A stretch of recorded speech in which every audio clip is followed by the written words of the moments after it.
es un privilegio poder compartir hoy este mensaje que tiene como título, como hemos compartido en las redes, la ley, obediencia y amor. Y cuando hablamos de la ley, obviamente estamos hablando de mandatos, del consejo de Dios, de mandamientos, de preceptos de Dios. Y uno de los más populares, que lo conocen todos, creo que la mayoría de las personas, independientemente de si asisten a una iglesia o no, creo que conocen los 10 mandamientos. No sé si alguien recuerda de ustedes los 10 mandamientos. ¿Alguien recuerda alguno de los 10 mandamientos? ¿Se anima a decirlo? Bien, ¿alguien más? ¿Algún mandamiento que se acuerde? Ajá, ¿y cuál más? Honra a tu padre y a tu madre. También. ¿Alguno más? ¿Alguien que se acuerda? Hay algunos que son fáciles. No matarás. ¿Cómo? No robarás. ¿Alguno más que se acuerda alguno de los 10? ¿Cómo? No desearás la mujer de tu prójimo. Bueno, a la mujer el hombre, será lo opuesto, claro. ¿Alguno más que se acuerden? Hay uno que también... Vamos a hacer una cosa, vamos a buscarlo, está en Éxodo 20, vamos a leerlo de la Biblia, porque encima uno busca en internet los 10 mandamientos y te aparecen los 10 mandamientos de Maradona, los 10 mandamientos, algunos son medio raros los mandamientos que te aparecen, entonces hay bastantes cuestiones raras, así que vamos a ir a Éxodo, ¿sí? Vamos a Éxodo, mientras yo voy llegando a Éxodo, ustedes seguramente ya están. Bueno, Éxodo 20, los 10 mandamientos. Y habló Dios todas estas palabras diciendo, yo soy Jehová tu Dios, que te saqué de la tierra de Egipto, de la casa de servidumbre. Y ahí empieza a mencionar, ¿no? Por ejemplo, el primero, no tendrás dioses ajenos delante de mí. Uno, ¿verdad? El otro, no te harás imagen ni ninguna semejanza de lo que está arriba en el cielo, ni debajo de la tierra, ni en las aguas, ni debajo, imagen de nada. No te harás imagen de nada. Después tenemos en el verso 7 del 20, este no es tan popular, pero se me hace que es, miren no tomarás el nombre de Jehová tu Dios en vano. Otro mandamiento. El otro mandamiento que sigue es, acuérdate del día de reposo para santificarlo. Después tenemos en el versículo 12, honra a tu padre y a tu madre para que tus días se alarguen en la tierra que Jehová te dará. Ese viene con promesa, ese está bueno. Después viene lo más cortito, no matarás, no cometerás adulterio, no hurtarás, no hablarás contra tu prójimo, no codiciarás ni la mujer, ni la casa, ni nada de tu prójimo. Bueno, estos son los 10 mandamientos que son bastante conocidos, o sea, cualquier persona mayormente los conoce. Pero ahora les hago otra pregunta. Quizás ustedes recuerdan uno de los primeros mandatos que Dios le hizo al hombre. Y creo que es el primer mandato que le da Dios al hombre. ¿Alguien lo recuerda? Estamos yendo bien para atrás. Para ubicarnos vamos al huerto del Edén. Ahí está. ¿Cómo te hago que nos...? Ok.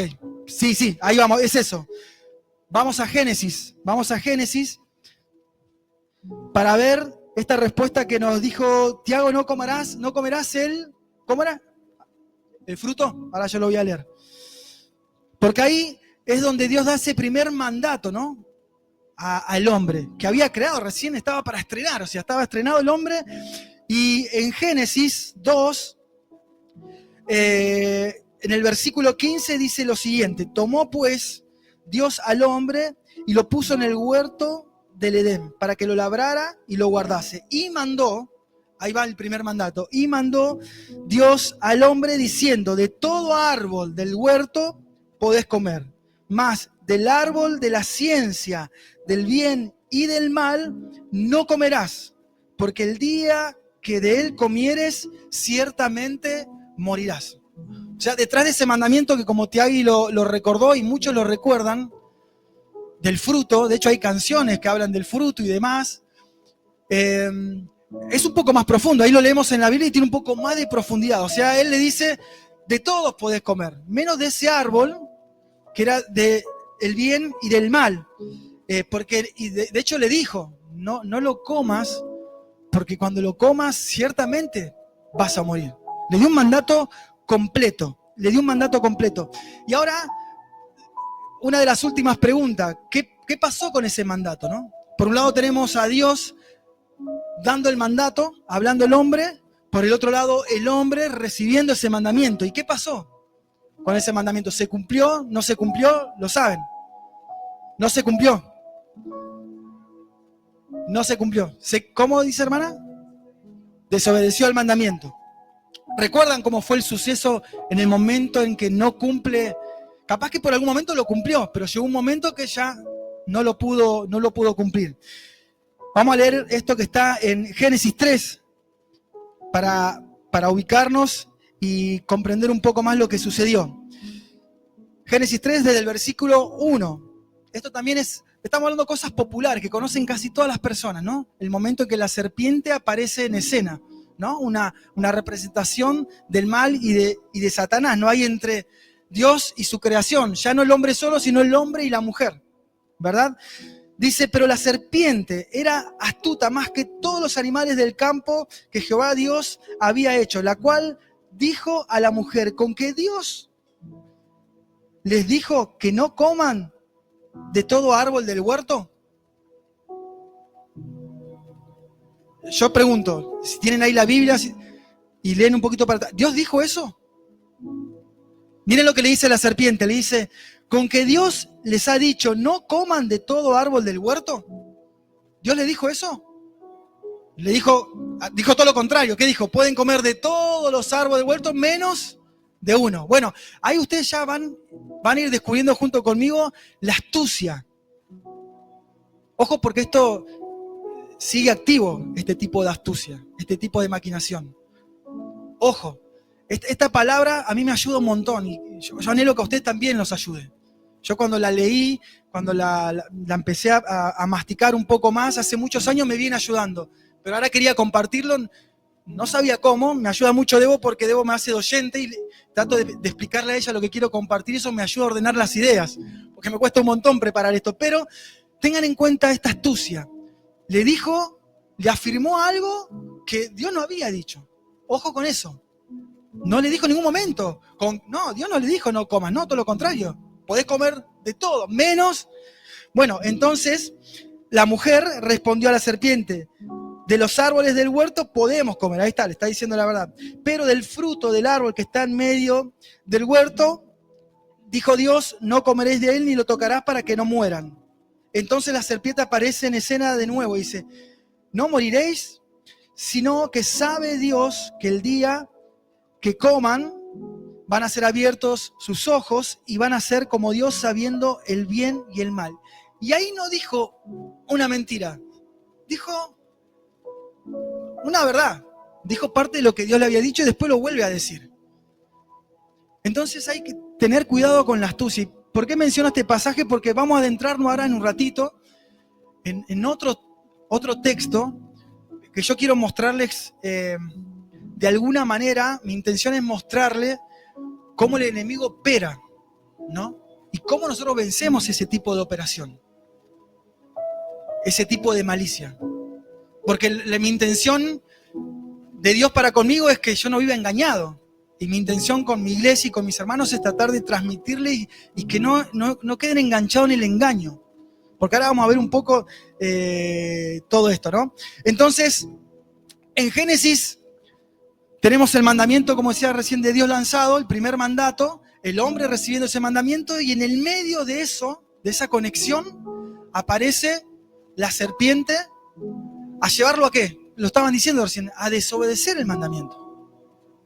Y acá no se trata de culpables, quién fue, quién no fue, si la mujer, no se trata de eso, se trata de que simplemente se desobedeció ese mandamiento. ¿Y qué pasó? Ustedes saben, después de esa desobediencia, ¿qué sucede?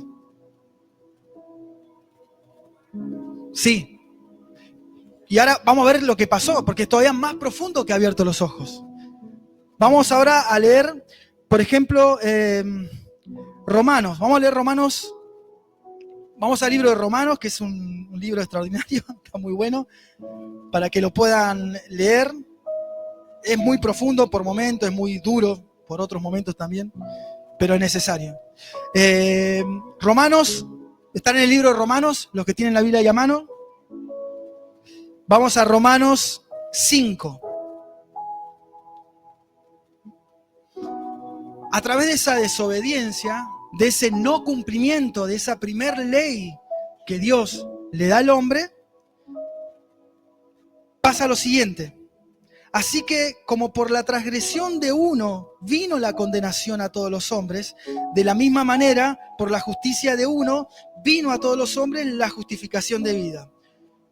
5:19, porque así como por la desobediencia de uno, ¿quién? Adán, ¿no?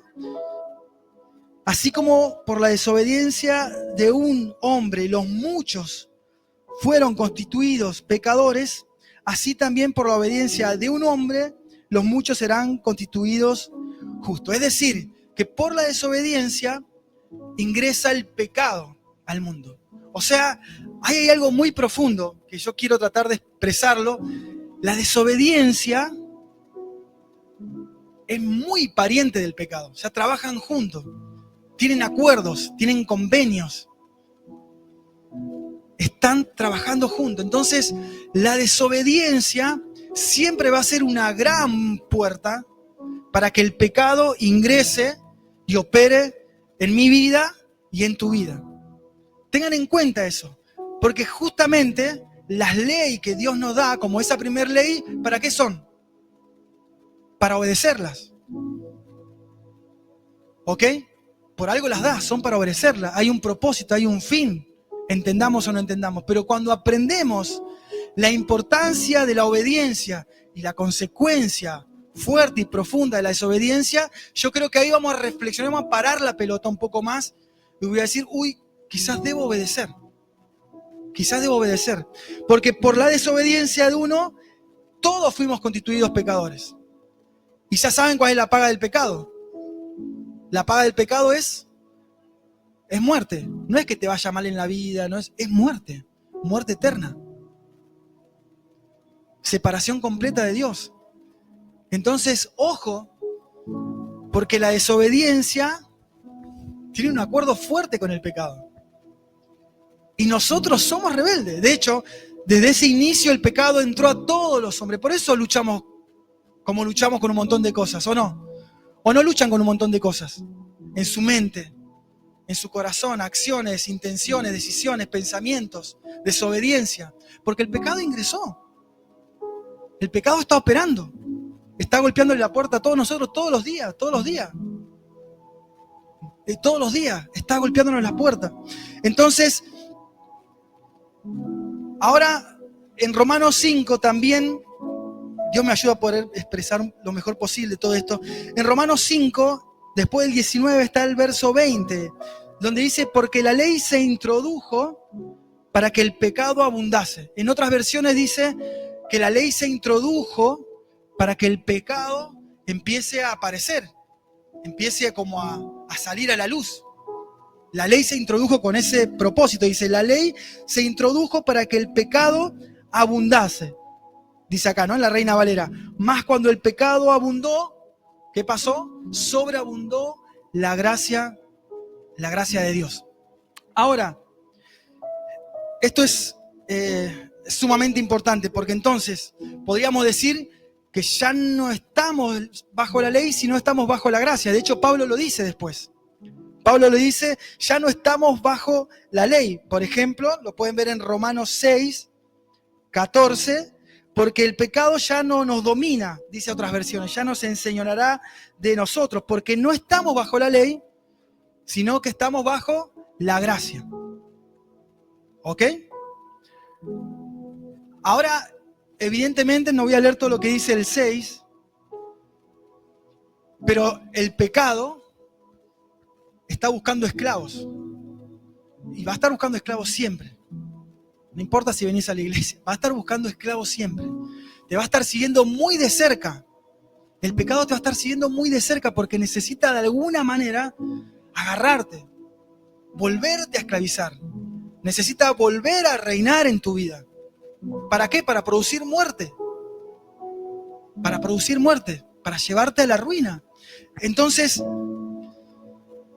ahora Pablo dice, en este conflicto que se empieza a producir entre el pecado y nuestra vida, ahí hay una cuestión, porque muchos hermanos hemos hablado, de hecho yo también he hablado con muchos hermanos para que me ayuden y contarle que estaba como parecía, hay una lucha terrible, parece con mi mente, con lo malo, y yo quiero hacer lo bueno, pero es como que estoy luchando y me sale lo malo y digo, no voy a hacer esto, y es una lucha constante.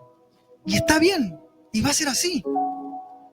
O sea, no va a haber una fórmula mágica que eso va a dejar de existir, va a ser así, salvo algunas cuestiones que creo que podemos aprender de la palabra de Dios, que anhelo poder expresarlo. Dice, entonces, decía el capítulo 6 de Romanos, el verso 14, el pecado ya nos enseñará de nosotros, ya no nos va a dominar, porque no estamos bajo la ley, sino que estamos bajo la gracia. Y dice después el versículo 15, ¿qué pues? ¿Pecaremos entonces tranquilos porque estamos bajo la gracia? Uno puede decir, no, yo vivo por gracia, yo estoy bajo la gracia, así que puedo pecar tranquilo. Bueno, acá Pablo hace esa consigna. ¿Qué pues? ¿Pecaremos porque ya no estamos bajo la ley, sino bajo la gracia? En ninguna manera. En ninguna manera, dice. ¿No saben que si se someten a alguien como esclavo para obedecerle, soy esclavo de aquel a quien obedecen? Sea del pecado para muerte o sea de la obediencia para justicia. O sea, sigue planteando este dilema entre obedecer al pecado o no obedecer al pecado. Obedecer al pecado o obedecer a Dios. ¿Esclavo de quién vamos a ser? ¿Esclavos del pecado o esclavos de Dios? Por amor y obediencia. Se viene presentando en Romanos 6 mucho este tema. Entonces, el tema y la pregunta es, ¿a quién vamos a obedecer? ¿A quién vamos a obedecer?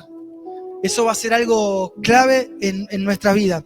Y ahora vamos a profundizar un poco más todavía en esto y vamos a seguir en Romanos. Ahora ya nos metemos en Romanos 7, ¿no? Vamos a meternos en Romanos 7 y acá está buenísimo porque Pablo, y presten atención, expresa algo que quizás le pasa a la mayoría. Digo, les pasa a la mayoría que tienen el conocimiento del mandato de Dios. Porque el que está sin ese conocimiento, está todo bien. Como yo antes de acercarme a Dios, para mí estaba todo bien. Había algo que me decía que por ahí esto no estaba tan bien, pero yo estaba sin ley. No había nada que me inculpara, porque no. Ahora cuando uno empieza, por eso es complicado, ¿no? Muchos dicen, no, ahora voy a la iglesia, claro. Empieza Dios a revelarte, a mostrarte, y ya ahí empezás a tener ese conocimiento de lo que está bien y de lo que está mal. Entonces, acá Pablo dice lo siguiente.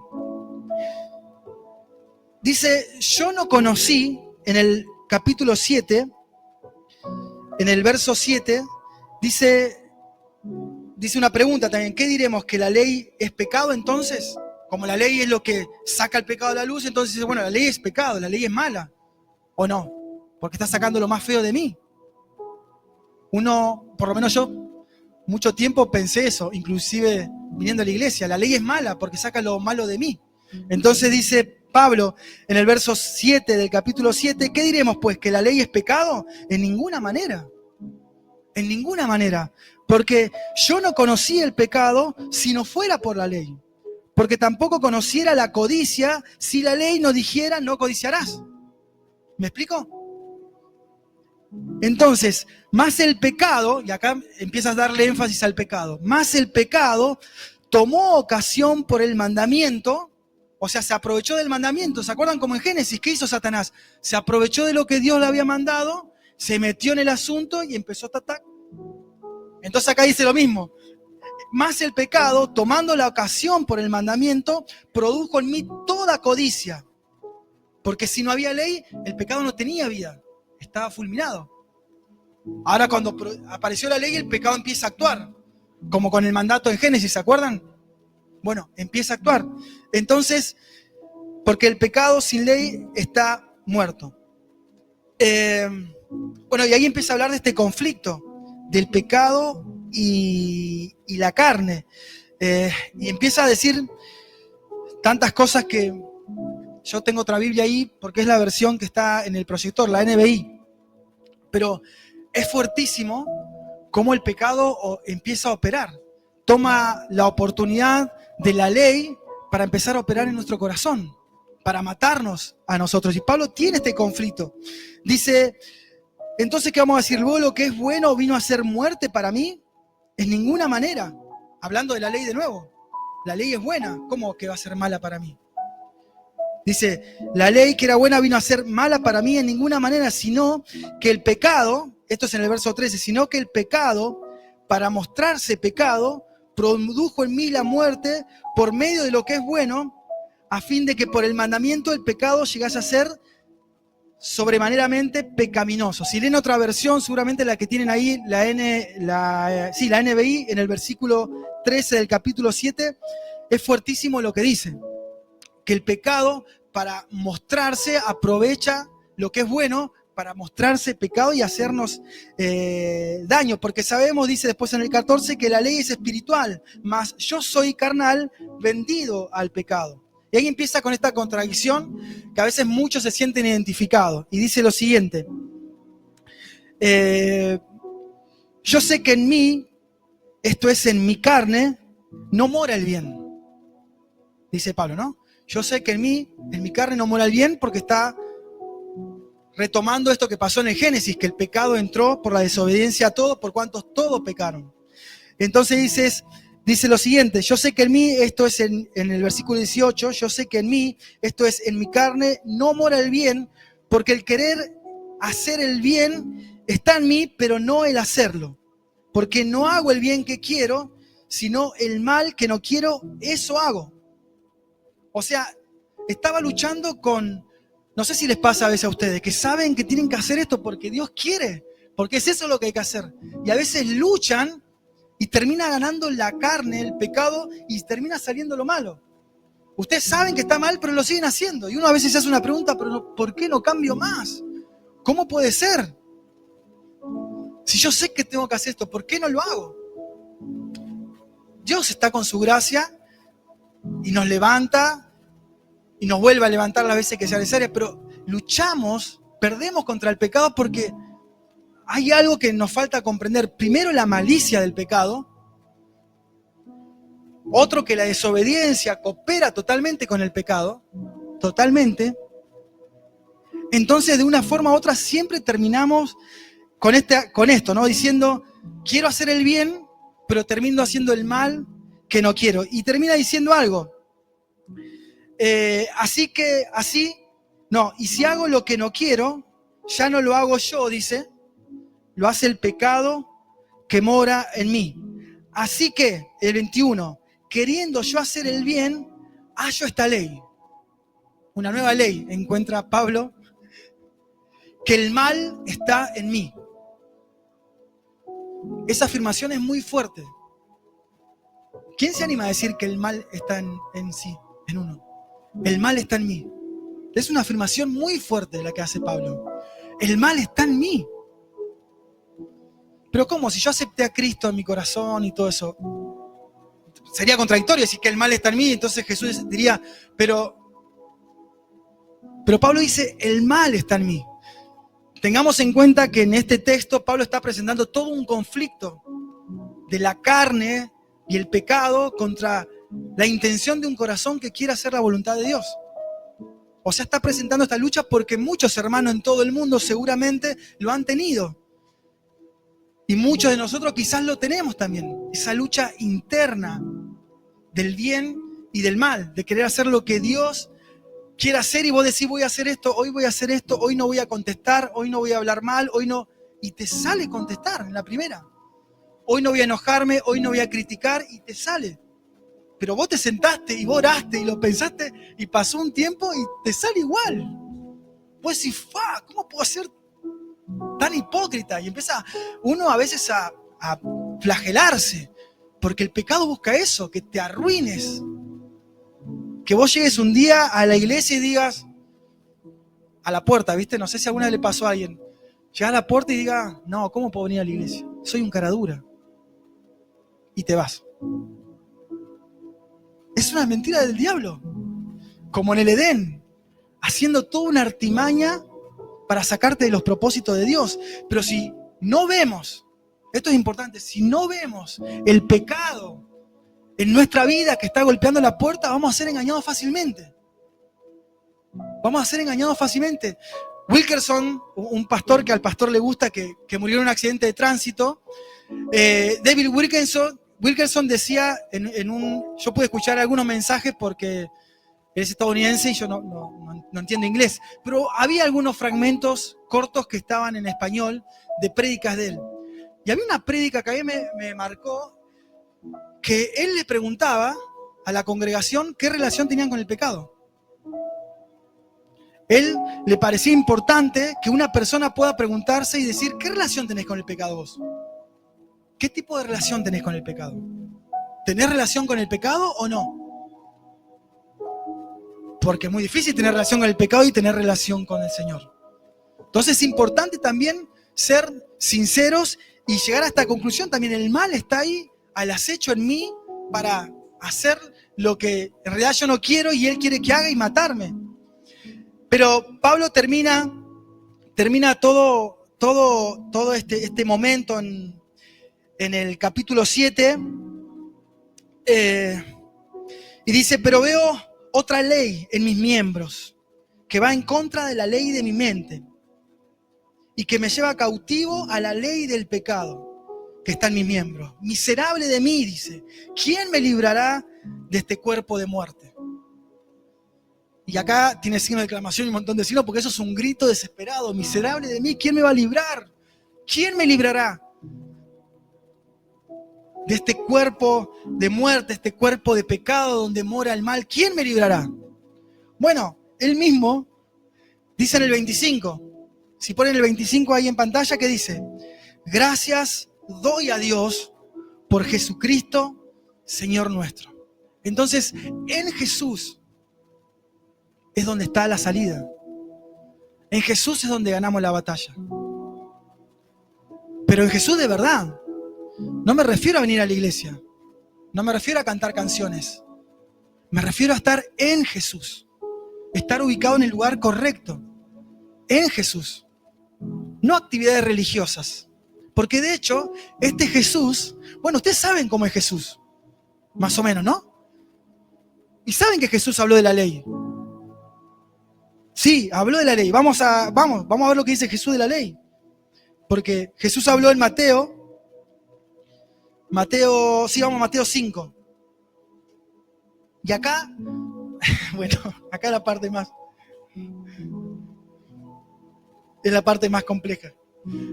Esta es la parte más compleja. Porque Jesús dice en el capítulo 5, en el verso 17, Jesús en escena, ese que Pablo dice, ¿quién nos librará de este cuerpo de muerte, del mal que mora en mí? Y gracias a Dios por Jesucristo Señor nuestro. Y ahora vamos a ver quién es Jesucristo Señor nuestro, qué hace con la ley. Porque Jesús agarra y dice, no piensen que yo he venido a abrogar la ley, a invalidar la ley, a cancelar la ley o los profetas. No he venido para abrogar, sino que la vine a cumplir, dice. ¿Ok? Dice, la vine a cumplir.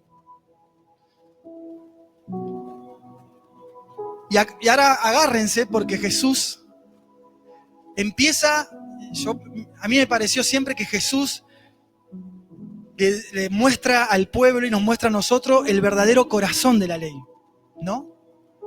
Empieza a mostrar la profundidad de la ley. Y cuando digo la ley, digo de la palabra de Dios, digo de los mandamientos de Dios, de los mandatos de Dios. Jesús viene a revelar el corazón de la ley, el propósito de la ley. El objetivo de Dios, que las personas no entendieron y que el pecado venía ganando, Jesús viene a revelar el corazón verdadero de la ley. Por ejemplo, la ley dice, ¿qué dice la ley? No matarás. ¿Ok? Dice la ley, no matarás.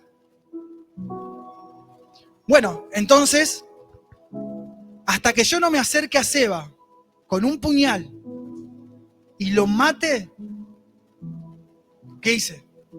No pequé. No lo maté, ¿no? Bien. Pero Jesús es tan profundo porque Jesús no se maneja en las acciones, se maneja en las intenciones del corazón. Por eso existe la religión, porque está basada en acciones vacías, sin corazón. Por eso Jesús le decía a los fariseos y a los escribas, cuando hablaba de su hipocresía, ustedes vienen y cantan y tocan en el teclado y toca el bajo y vos cantás Maggie, y vos cantás Facu y vos tocás la batería y vos venís a aplaudir.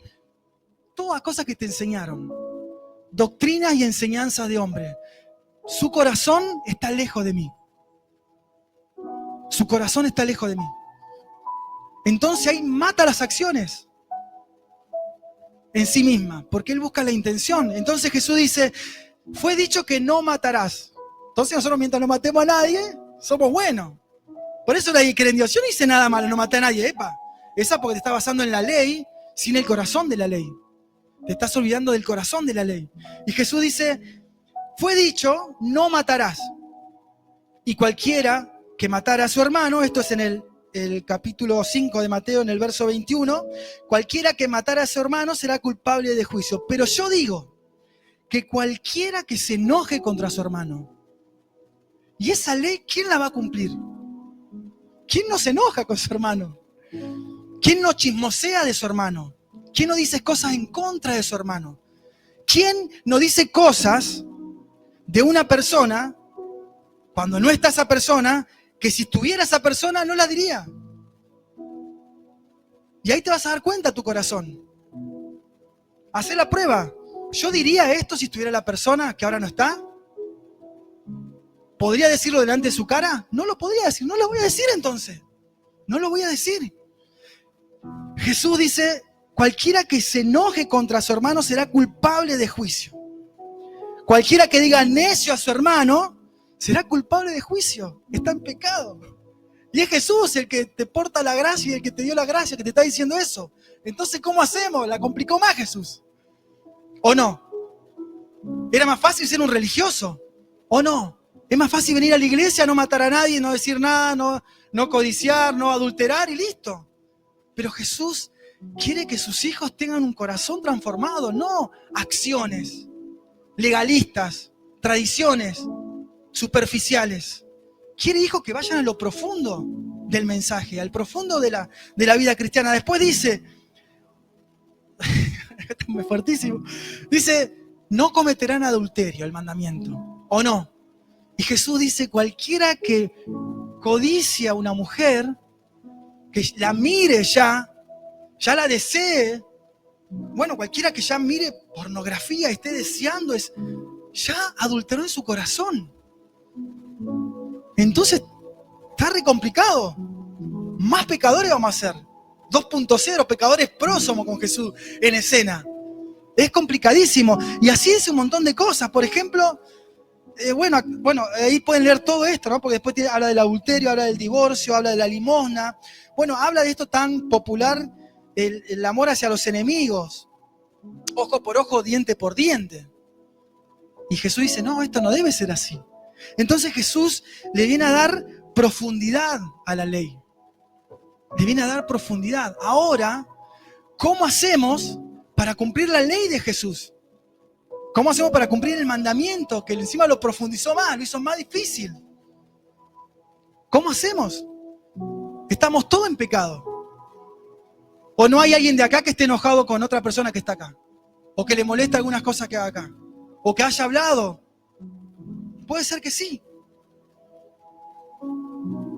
O algún varón o alguna mujer que no haya mirado más allá de lo que tenía que mirar y desear más allá de lo que tenía que desear a otra persona. O otra persona que no haya codiciado lo que el otro tiene. Que haya sentido envidia por lo que el otro tiene. Puede ser. Entonces, Jesús viene a darle esa profundidad y ese corazón a la ley. Ahora, ¿cómo hacemos para vivir bajo estos mandamientos de Jesús tan profundos? Bueno, Jesús da la respuesta y lo soluciona. Y la solución es muy popular, muy fácil de decirla, pero creo que imposible de hacerla. Solo por una cosa podemos hacerla, pero esto es imposible de hacer. Dice, la ley y los profetas se resumen. De hecho dice, toda la ley y todos los profetas se resumen ¿en qué? ¿Quién se anima a decirlo? ¿En qué? ¿Cómo? En amor. Mauro dice en amor. Y dice una palabra, no solamente amor, como un título, sino como una acción. Dice, amarás al Señor tu Dios con todo tu corazón, con toda tu mente, con toda tu fuerza, ¿no? Y después dice, amarás a tu prójimo como a ti mismo. Eso le preguntaron a Jesús cuando le preguntaron sobre la ley. ¿Cuál es el mayor mandamiento de todos? Y no solo los 10 mandamientos, porque tienen miles de mandamientos los hebreos. Le dice, los mandamientos y los profetas, todo se resume en amar al Señor tu Dios con toda tu mente y amarás a tu prójimo como a ti mismo. Pero Jesús siempre profundiza un poco más. Por ejemplo, vamos a ver si lo encuentro, porque esto lo anoté. Vamos a Juan 13. Yo lo sé lo que tengo que decir, pero quiero leerlo. Juan 13, que esto me vino recién a la mente. Porque iba a cerrar ahí, pero me vino a la mente algo que no tenía planeado decirlo.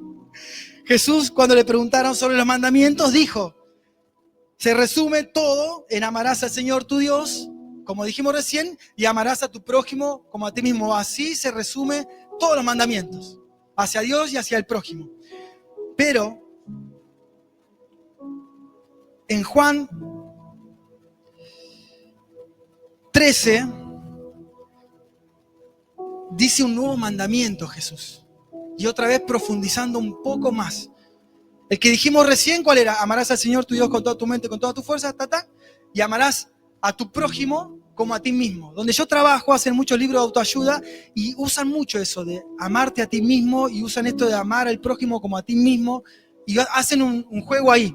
Pero Jesús profundiza el mandamiento en el capítulo 13 y en el verso 34 dice, un mandamiento nuevo les doy. Que se amen unos a otros como yo los he amado. Y ahí la cosa cambia. No dice, ama a tu prójimo como a ti mismo. Ámense unos a otros como yo los he amado. ¿Y cómo te amó Dios? ¿Te preguntaste una vez? ¿Cuánto te amó? ¿Te preguntaste o recordaste todo lo que te perdonó? ¿O los pecados que te perdona? Eso es amor. Y ahora nosotros al momento de amar somos condicionales. O sea, usamos nuestro amor y no usamos el amor de Jesús. La única solución a todo el problema es amar. Pero ¿cómo amamos? ¿Cómo amamos como Él nos amó? ¿Cómo hacemos para amar, como dice Jesús, que se amen unos a otros como yo los he amado? ¿Cómo hacemos para cumplir ese mandamiento? Es imposible. Yo sí les digo que es imposible, no lo van a lograr. Yo no lo voy a lograr, nunca lo logré, nunca lo voy a lograr, salvo que me aferre a la promesa de Romanos 5. Vamos a Romanos 2 y cerramos con esto. Romanos 5 dice,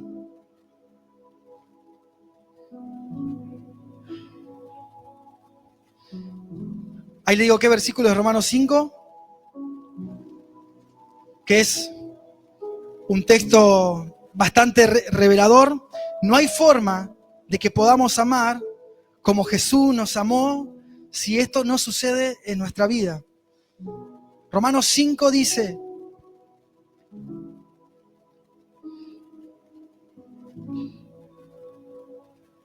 Romanos 5:5, es lo único que necesitamos.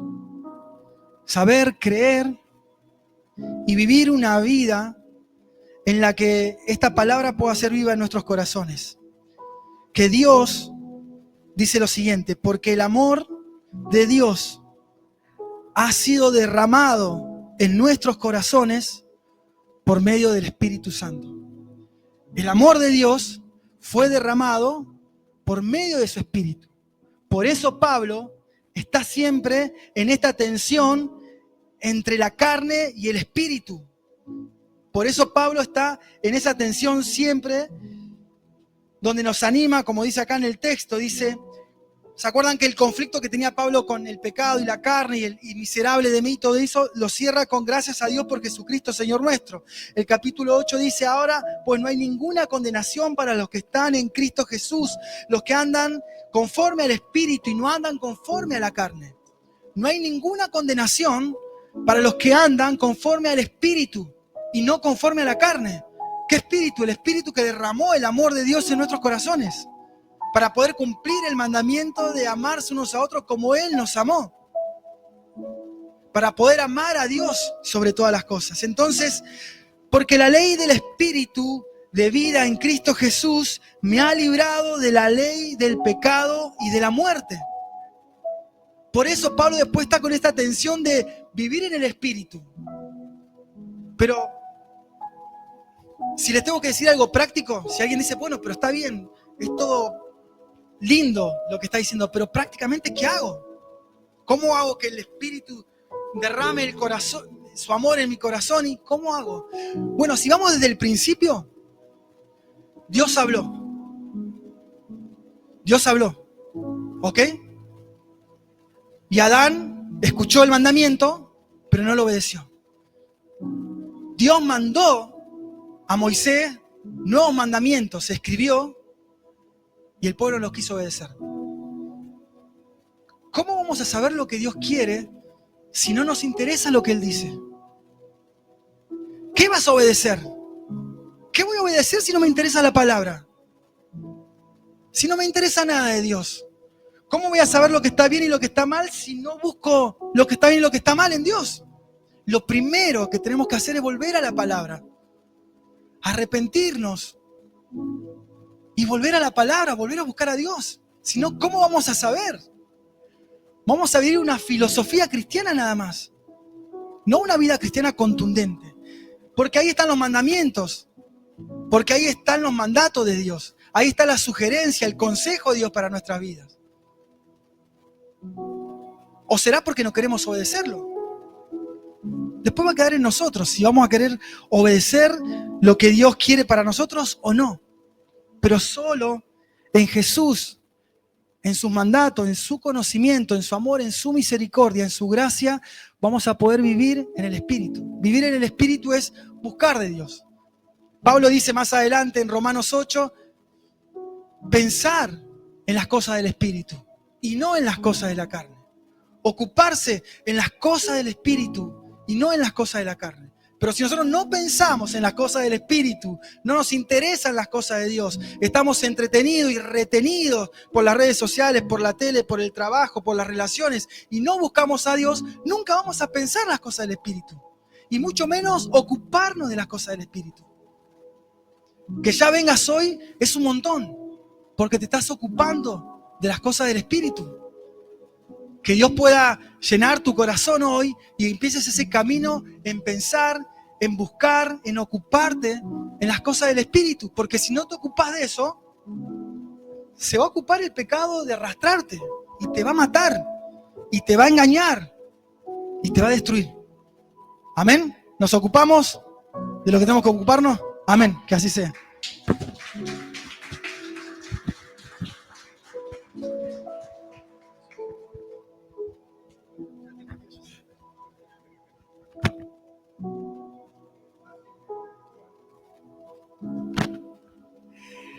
Bien fácil me lo dejó para la Santa Cena. ¿Qué desea al menos por acá? Miserable de mí. ¿Puede decir eso conmigo? Yo no venía a eso hoy, pastor, venía alguna otra palabra. Claro, miserable de mí, dijo Pablo. Pecador. No se lo tiene que decir al de al lado, ¿eh? Qué confrontación la que vivió Pablo en ese momento, y seguramente a la que estamos siendo confrontados hoy con la palabra. Antes de celebrar la Santa Cena no tengo mucho que agregar. Pero mirá, déjame decirte algo. El mismo Jesús dijo, porque si hay, el otro día lo hablábamos con Tiagui en nuestras charlas de madrugada, si hay alguien con quien Jesús se sacaba, como dicen los jóvenes hoy, era con los maestros de la ley. Porque hacían esta astucia que nos contaba nuestro hermano Facu. Me gustó el ejemplo que dio con Seba, no de que lo mate a Seba, sino que no lo mató, o sea, justamente esa parte buena, gracias a Dios, Seba. Porque lo que le incomodaba, lo que le molestaba a Jesús, acuérdate que Dios pesa los corazones, era que cumplían toda la ley, pero sus intenciones eran malas. ¿Se entiende? Creo que Facundo fue claro y desesperado por expresártelo, y lo expresó de manera clara y concreta. Y eso es lo que pasa hoy en la iglesia cristiana, y lo que nos pasa a nosotros si dejamos de lado el espíritu. Si hay algo que nos tiene que quedar claro, que el mal habita en mí. Decí conmigo, el mal habita en mí. Es necesario que lo entiendas, porque hablando de filosofías de autoayuda, que nos decía Facu, normalmente cuando vas al psicólogo, al psiquiatra, al médico, o a un amigo o una amiga te dice, vos no tenés la culpa. Es lo primero que te dice. Vos tranquilo, no, son tus padres. Fue un perro que te mordió cuando tenía... Claro, es el pastor, es la hermana tal. Si te cambiás de iglesia, todo se soluciona. Y vas por 7 iglesias ya acá, por las 7 del Apocalipsis. Si te cambiás de esposa, si te cambiás de hijo, cambiás de trabajo, hermano, existe una gran posibilidad, en un 99,9% de que el problema seamos nosotros. El mal habita en nosotros. Por eso Pablo se encuentra con ese dilema y dice, ¿qué hago? Miserable de mí. Habito en este cuerpo pecador, y aunque yo te creo como pastor, porque me pasa, porque te pasa y porque estás hoy acá a la mañana, y al igual que Pablo decís, realmente lo que no quiero hacerlo, pero me sale. Ya no tengo ganas de orar, no tengo ganas de leer la Biblia, tengo ganas de hacer cosas que sé que no tengo que hacer. ¿Cómo hago? Obediencia y amor, puso ahí Facu en el título, y lo resume. Dice que Jesús aprendió obediencia. Jesús nos enseñó obediencia y nos enseñó, yo siempre digo que la ley justamente existe porque es buena, me marca el camino, me introduce a darme cuenta del pecado, pero también me indica que soy pecador y que no puedo, y que sin Dios no puedo, y que sin Jesús, sin su gracia y sin su amor, no puedo, es imposible. Yo me pregunto a veces, ¿cómo haces? Sin su palabra, sin su gracia, sin su amor. Si aún, como bien nos decía, si aún mi intención, mi pensamiento me condena. Vamos a celebrar la Santa Cena en unos instantes. El mal habita en nosotros. Nuestro amigo David Wilkerson, ya somos amigos,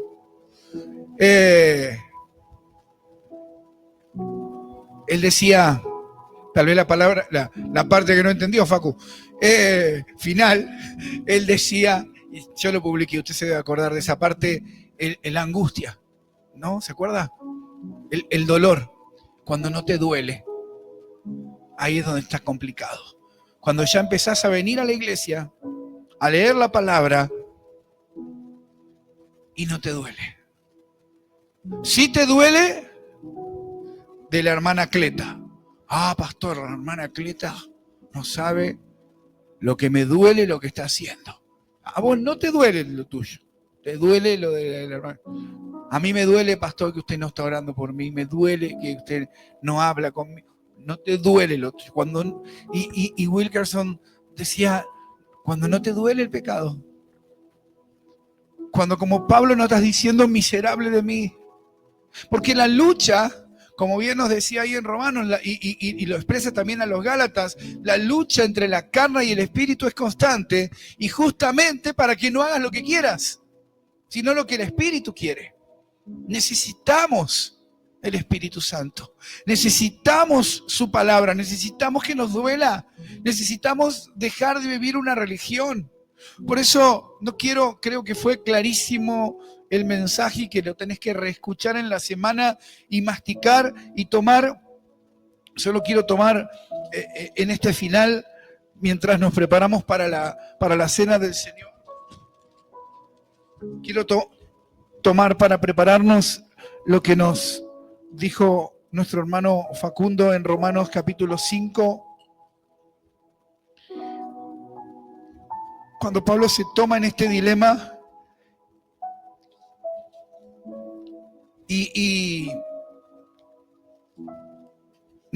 en Romanos, todo Romano, Facu, capítulo 7, en capítulo 7. Porque yo te decía que si hay algo que le molestaba a Jesús eran los maestros de la ley, él le da una respuesta a Jesús que dice, aunque viniera y se levantara a Moisés, a Abraham, no van a creer, no van a entender, porque están cegados, porque están viviendo una religión, una ley muerta, sin obediencia, sin amor. De hecho, el mismo Dios era el que decía, no me traigan más sacrificios, no necesito que cumplan mal la ley porque sus intenciones son malas, porque Dios conoce tu corazón, mi corazón. Y hoy tenemos la posibilidad de limpiarlo este año, de vivir con un corazón limpio, de reconocer que el mal habita en vos y en mí, y decirle, Señor, ten misericordia de mí. Dame gracia, dame amor, dame dolor por mi vida y por la vida del otro. Enséñame a amarte con todo mi corazón, con toda mi alma y mis fuerzas. Y una vez que me ames, pueda amar a mi prójimo, a mi enemigo. Pueda amar y ser amado, Señor, en eso se resume. Y Pablo dice, hallé esta ley, 7:21, el mal está en mí. Pero, ¿cómo hago? ¿Cómo lo resuelvo? Entonces ahí es donde dice, miserable de mí, ¿quién me librará de este cuerpo de muerte? Jesús. Amén. ¿Quién me librará? Porque te podés encontrar hoy en la iglesia o podés estar escuchando ahí este mensaje y decir, ¿de qué manera me libro del pecado? ¿De qué manera puedo librarme de estos pensamientos? ¿De qué manera puedo librarme de esta raíz de amargura, de esta angustia, de mi pasado, de lo que me atormenta cada día? ¿Cómo puedo librarme de eso? Jesús. El amor que cubre multitud de pecados. El amor que te perdona. La gracia que, como te dije el domingo pasado, que no fue gratis, que fue pagado un precio en esa cruz. Y hoy vas a recordar el que venció al mundo. Gracias doy a Dios por Jesucristo nuestro Señor. Gracias doy a Dios porque Jesús vino al mundo. ¿Cómo haríamos si Jesús hoy no hubiese muerto en la cruz? ¿Y qué haríamos? ¿Ya pensaste? Si Jesús no hubiese resucitado, si su tumba no estaría vacía, ¿qué predicaríamos? Si yo tendría que ir a visitar una estatua, Si tendría que ir a reconocer el cuerpo en una tumba, no está el cuerpo, no está aquí, ha resucitado. Dar un aplauso al Señor. Él es quien te libra del mal, Él es quien te libra del pecado, Él es el que te da nueva vida, gracia, la posibilidad de que aunque el mal habite en vos, de que aunque la mente nuestra se ensucie, de que aunque nuestro cuerpo miserable haga lo que no queremos, hallamos gracia en esa cruz. Y nada ni nadie te la puede robar. Ahora sí, sabes muy bien, ahora que vas a celebrar la Santa Cena, estés escuchando este mensaje donde estés o lo estés haciendo acá, limpiate y purificate porque Dios pesa los corazones. ¿Sabes? Y te lo vengo repitiendo, tal vez porque ya estoy viejo, bastante. Cada mañana le digo al Señor, Señor, soy Pato Criollo, mis pensamientos, mi corazón, mi cuerpo miserable, pero hay algo, Señor, que yo sé que tú sabes y se lo quiero informar a Satanás. El que con astucia, como nos explicaba Facundo, tergiversa para que te sientas culpable, para que sientas que no podés, que no sabés, que no vas a avanzar, que ya está terminado. Mentira del diablo, porque miente, porque te atormenta. Yo le digo a Jesús cada mañana, conoces mi corazón, sabes que te amo. Aún así de miserable, aún así de pecador, Señor, te amo. Y Señor, amo las vidas, amás las vidas, amás las almas, las personas.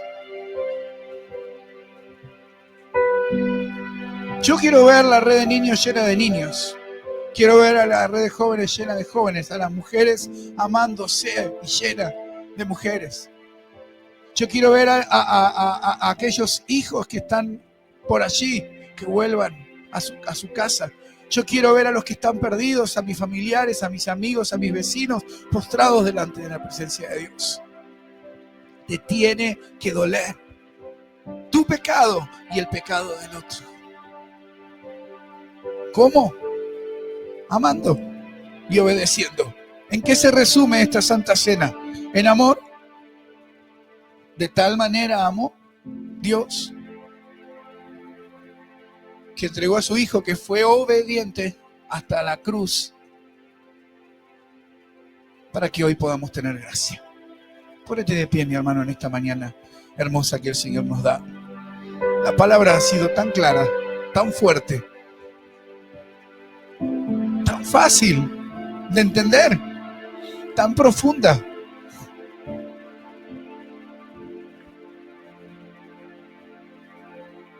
Amor y obediencia es esa cruz.